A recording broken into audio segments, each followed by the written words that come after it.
আজকে আমি তৈরি করব বেগুন আলু দিয়ে লইট্টা শুটকি ভুনা। Hello guys, welcome back to my channel Subarna's kitchen. প্রথমে আমি বেগুন আলু ধুয়ে কেটে নিয়েছি।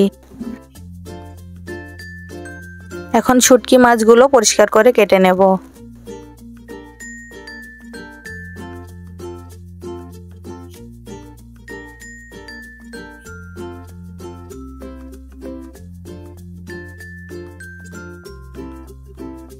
একটি কড়াইয়ে পানি দিয়ে দিব।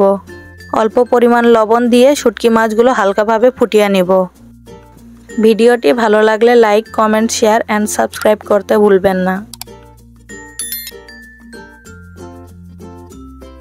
এখন একটি ছাঁকনি দিয়ে ছেঁকে নামিয়ে নেব।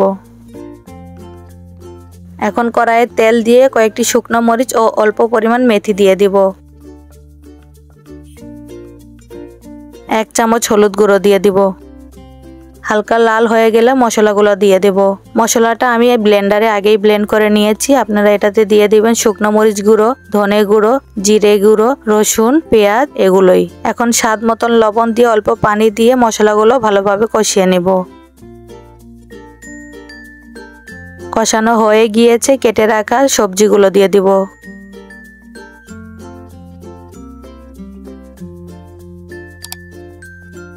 অল্প পরিমাণ পানি দিয়ে সবজিগুলো গলিয়ে নিব।